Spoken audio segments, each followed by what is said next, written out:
Morning class, my name is Tony Pius, but you guys are going to call me Mr. T for the rest of the year. Today we're going over stoichiometry. Stoichiometry is a calculation of relative quantities of reactants and products in chemical reactions. So basically what that means is, it's like converting from one unit to another. You guys are used to the metric system, and you guys are used to the acronym King Henry died Monday drinking chocolate milk. That's what your guys' 8th grade teacher taught me, or told me. So, but that's not what you're using at all. We're just big old X on that. Hey guys, so stoichiometry is like, it is the scientific word for it, but we're going to be used to the railroad method. And the railroad method is simply, looks like this. That's how you start. That's how you start off, okay guys? So on your guys' worksheet, the connect gas questions, look at number 1, and it says a gas is at a pressure of 1.5 atm.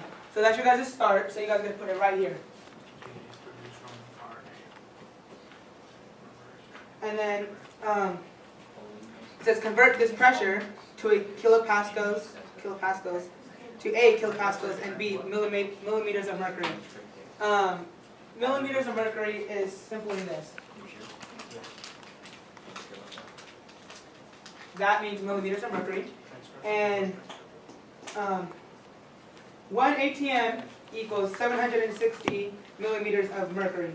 So since we're trying to convert atm to millimeters of mercury, we want to get canceled out. And to cancel out on the railroad method, what you have on top, you must have on bottom. So right now, I just told you guys that 1 atm equals 760 millimeters of mercury. And now, as I just told you guys, if you want to cancel out, you have 1 on top and 1 on bottom. So as you guys see, I have 1 atm here and 1 atm here. So those simply cross out, and you are left with millimeters of mercury. Okay.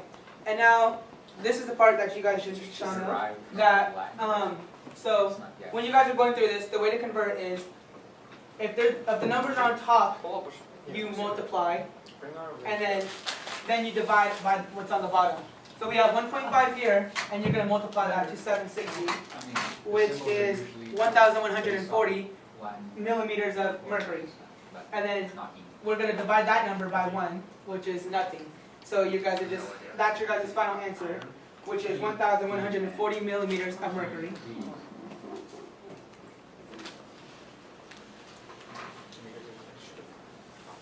Cody, you have a question? Why is 760 millimeters of mercury equal to 1 atm? So Cody, to answer your question, when 1 gram of mercury is exposed to atmospheric pressure, it expands into 760 millimeters of mercury. Any other questions? Why is it called the railroad method? Great question, Stephen. The reason it's called the railroad method is because it simply looks like a railroad track. Alright guys, it looks about that time. Lesson is over. Class is dismissed. The atomic number is the number of protons in the nucleus of an atom of an element. It is a number that defines which the atom is.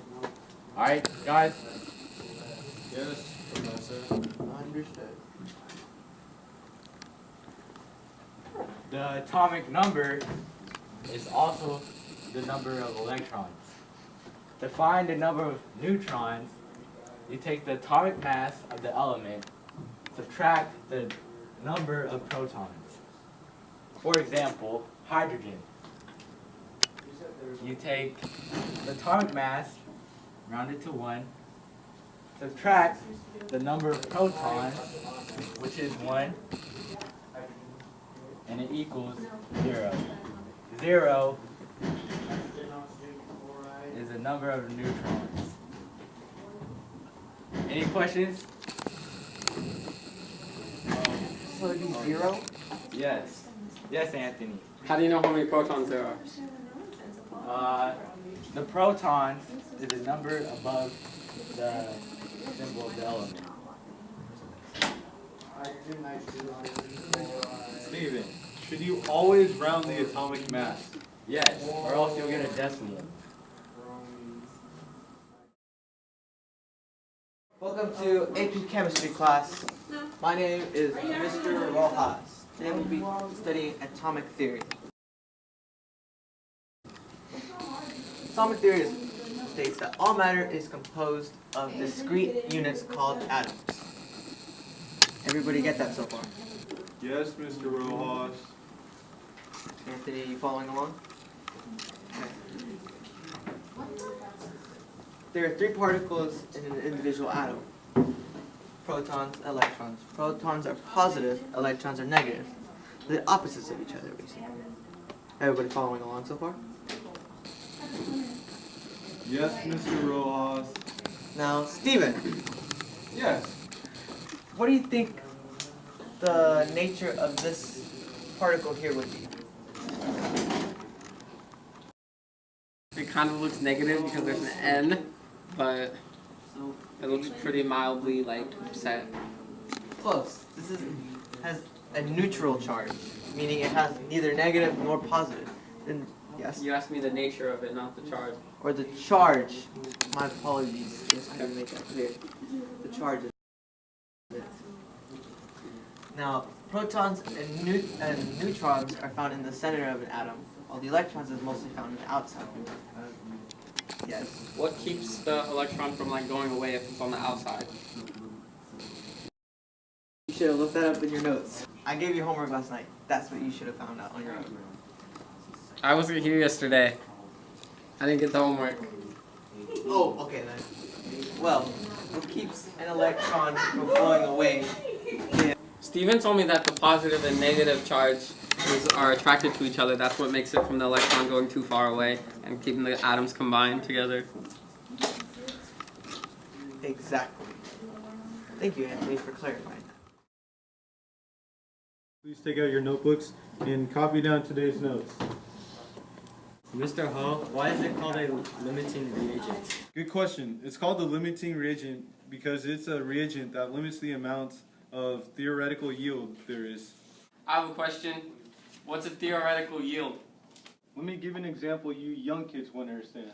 So I have 4 power blocks and 6 cables. There's a 1-to-1 ratio, so 1 cable will take up 1 power block. So let's cross out 4 of these to make 4 working chargers, because these connect into these. So 4 working chargers, those would be the theoretical yield. And these 4 power blocks would be considered the limiting reagent because they limit the amount of product we can have. Hello class, today we'll be learning about the periodic table. The periodic table is divided into metals. These are the alkaline metals, these are the alkaline earth metals, these are transition metals, this is the boron family, this is the carbon family, this is the nitrogen family, this is the oxygen family, this is the halogen family, and these are the noble gases. The line in between separates the metals from the nonmetals. Everything on this side is metals, and everything on this side is nonmetals. These are also inner transition metals, and this is where cation ions and anion ions separate. Ions on this side, and this is where cation ions are. Now we are going to learn how to define a single element. Can anyone guess which one this is? Yes? Is that helium? No, actually it is hydrogen. A single element is based off 3 things: the atomic number, the atomic mass, and the symbol. The atomic numbers are arranged on the periodic table by 1 through 117.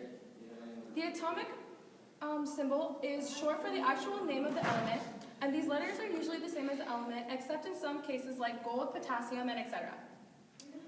The atomic mass is the mass of an element, and it is usually rounded up when trying to figure out how many neutrons an element has. Most metals are heavier than gases. Knowing this, do you guys have any questions? Okay, so your homework is to define what the periodic table is and how to find nonmetals, earth metals, and noble gases. The whole thing. Elijah, I'm gonna need you to pour some milk into this baggie. Just a little bit, like this much. I'll tell you when to stop. Just pour it. Keep going. It's good. Can I hit that? Actually, no. Can I get more? Let me hit the milk once you're done. More. No, we need it for the next thing. That's good. Then get the sugar. That's sugar? Looks like Organic. Just go. How much you want to put? I'll tell you when to stop. You got the whole bag. Dude, oh, what is that? Do you see that? Keep going. It's good. Now, what we're gonna do is put some salt into this bag of ice.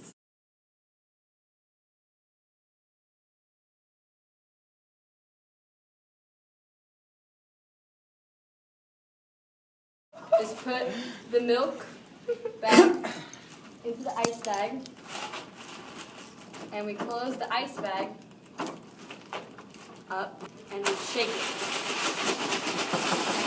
for 3 minutes.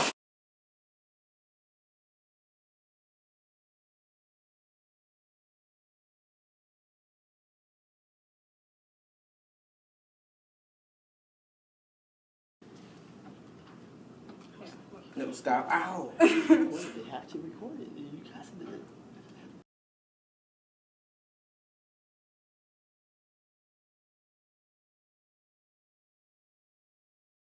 Alright, see, it was good at first. You just did it for too long.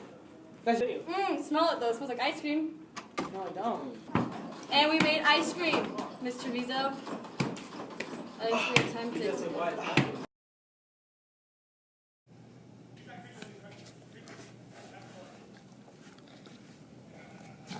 This plate's uneven. Now we're gonna it's gonna like that, you know. This one go out.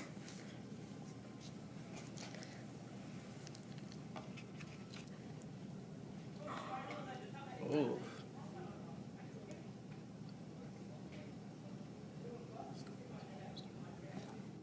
Mole is an animal that burrows in the ground. Or a spot on your chin that you gotta shape around. But there's another kind of mole that's of interest to me. That's the kind of mold they use in chemistry. A mole is a unit Or have your heart containing 6 times 10 to the 23rd.